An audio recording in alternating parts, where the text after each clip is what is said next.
tried to vote and found out that he had been purged. Come on, folks. It is absolutely critical. And we've had, election officials go to vote who are sitting in office, who clearly voted for themselves to sit in office, and they've been told that they have been purged. It is so important. Go right now, this second, vote.org. It takes you only 2 minutes. Did you hear me? Just 2 little minutes of your time to check. And if you're somehow been purged, you can re-register, hopefully. There's still time because there are still states with voter registration deadlines open that you're still able to register.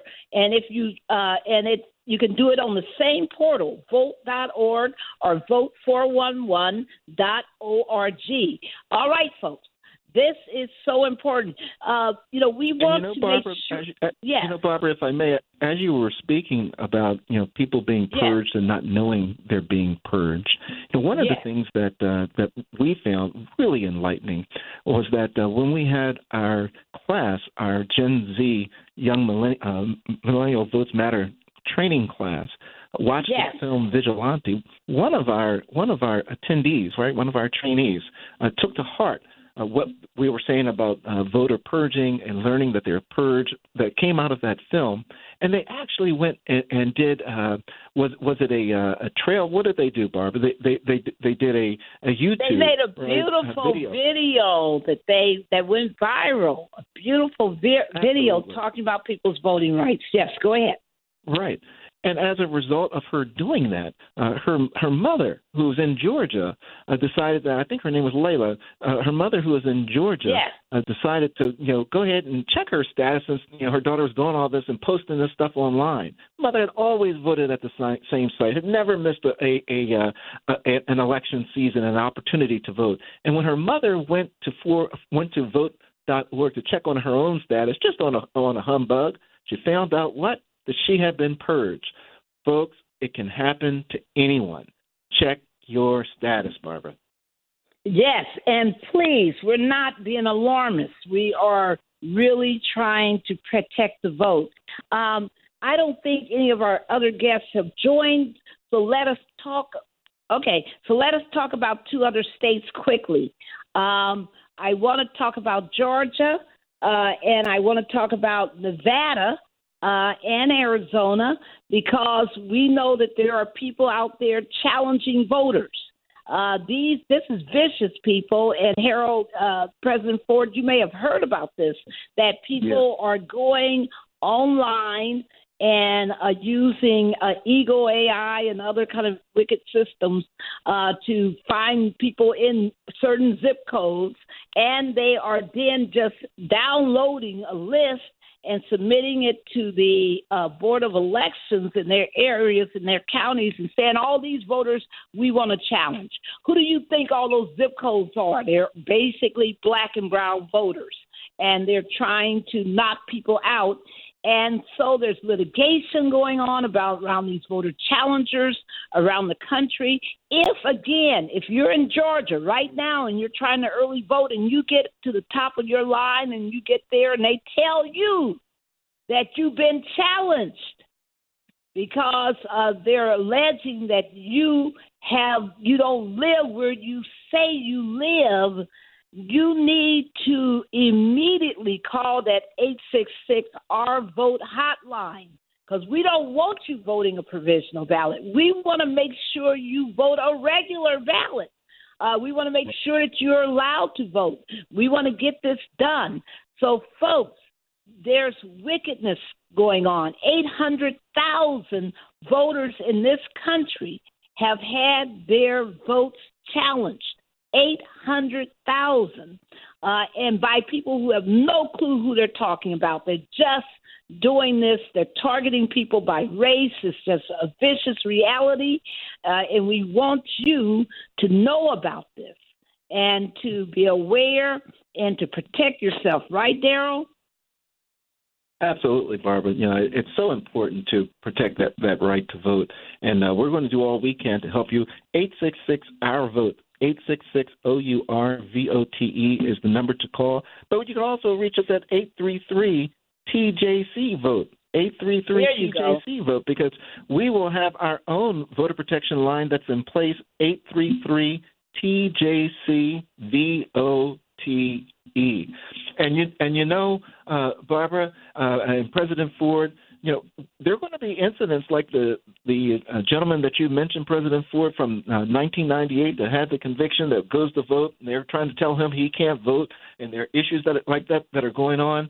And they've got to know that they can contact a President Ford and let me get it right. I don't want to get in trouble. And the president of the South Dade County NAACP, or they can contact 833 TJC vote. Is that correct, President Ford? That is very, very much correct. But I also want to, if I could add another piece to this puzzle, I think we need to also encourage people to counterpunch. You know, if you falsely accuse me of being ineligible to vote, and it's found or it's determined that that's not the case, that I am eligible, then I should be able to counter to you. I should be able to, because you disenfranchised me. You actually shined a spotlight on me that didn't need to be shined. And so I want to encourage anyone, seek out an attorney, sue the state as well as the individual who filed that false claim against you, so that we can stop this type of behavior from happening. And until we get in the courtroom before a judge and that person has to produce the evidence that made them accuse you of being ineligible, and you find that it doesn't exist, then that's the only way these types of behaviors will stop. Thank you, President Ford, because we've been joining Attorney Gerald Griggs, who wanted to be with us today, but he's in court. And one thing he's been saying, everyone, and let's listen, is that, remember, there's something called the Ku Klux Klan Act of 1871. It was passed because of all the vicious schemes that were being used to block black voters from voting after slavery ended, after the Civil War, during Reconstruction. And it is still valid law. And when people are purposefully targeting black folks, purposefully targeting Latinos, purposefully targeting Native Americans, it is time for us to start using the laws that are available. If they want to go back in time and act like they're in the 1800s, well, we can use some 1800 law today to stop them. Commissioner Sabir from Pennsylvania. Everyone, we know that our show is, we're rapidly running to the end of our show. Commissioner Sabir, thank you so much. We know you got 1,001 things going on in Pennsylvania. Whoa, welcome to Igniting Change, sir. Hey, thanks for having me. As always, it's always great to hear from you and talking to your constituents. We just want to be excited to let you know that we got early voting in Pennsylvania, so you can cast your ballot early. You don't have to wait till Tuesday, November the 5th. We want a historic turnout in Pennsylvania. How's it going? It's not going like the way we like it. So we definitely want to do some more on-the-ground things. We want some souls to pose. We want people to travel, and we want people to mobilize and bring everybody to these satellite locations and get the word out. Okay, we're on the way to you, Commissioner Sabir. We're on the way to you. That's right. We'll be bringing in the cavalry with us. We'll be there next week in Pittsburgh as well as in Philadelphia on the ground. Certainly supporting voter turnout that's there. Are there any issues that we need to be made aware of? Again, right now, we just want to talk directly to the people and let them know that they mean something, that they are significant, and that they have to get out, and we need to hear from them. That this is not the election to take off, to sit on the side of the fence and don't do anything. This one right here is the most critical election in our lifetime. Well, people in Pennsylvania aren't accustomed to early voting, right? So we want to, get people to understand that you got this opportunity, you got this right. You can go to these satellite offices all over the state, that is, to vote. And one of the things I noticed too, Commissioner, is that people need to understand that if you're using your mail-in ballot, be sure, people, that you sign it. be sure that you sign it. Make sure that you sign it and you date it and you put that ballot into that yellow secrecy envelope. You got to put that yellow shirt on that ballot, and you got to put that ballot into that yellow secrecy envelope. It's very critical, and that we receive our ballots by 8 p.m. on election day. That we cannot accept any postmarks. So that's what's critical too. Some people put the ballots inside the mail on November the 5th, and it's like, no, you don't put it on election day. You got to bring it on. And Commissioner Sabir, if I requested a mail-in ballot and I didn't receive it, what do I do, sir? You can come right to the satellite locations. That's why we have 11 located all across the city of Philadelphia. We have 11 satellites. They're open 7 days a week. On Monday through Friday, they're open from 10 a.m. to 6 p.m., and on the weekends, they're open from 10 a.m. to 4 p.m. So we are open with after work. You can come right in and drop off your ballot. So we are excited about that. You can walk in, request a replacement ballot. It takes less than 5 minutes for us to print out your ballot.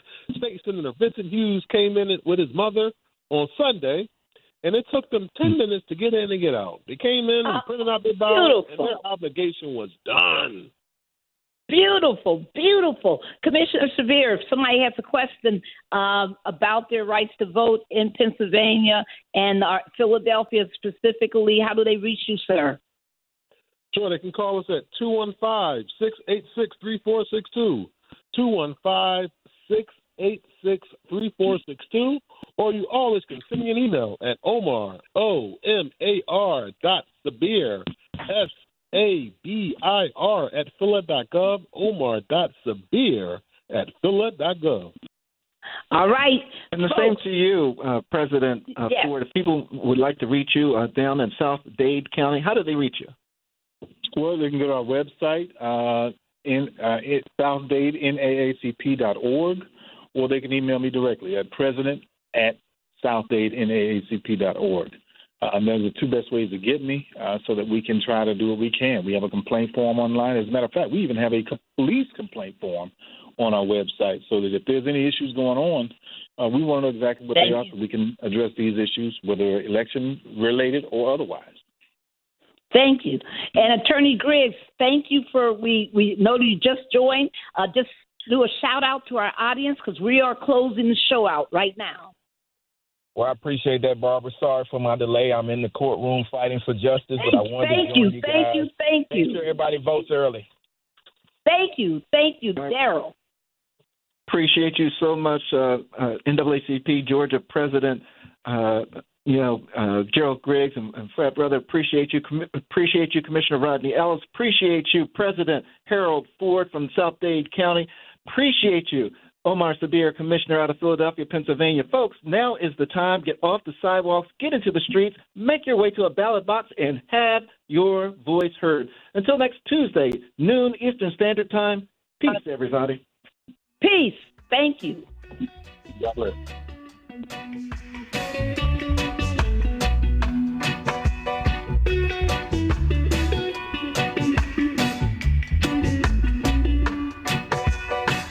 The preceding program was paid for by Barbara Arnwine. We inherited this business from our father. Who got it from his father? We needed an emergency preparedness plan in case of fire, cyber attack, or anything. So we went to ready.gov and got free checklists, templates, and more to be prepared. Thanks to ready.gov, we worry less about keeping Rizzo and Sons in business. Only it should be Rizzo and Grandsons. And granddaughter. Right. Go to ready.gov for details on creating an emergency preparedness plan. Becoming a success is hard work. Protecting it isn't.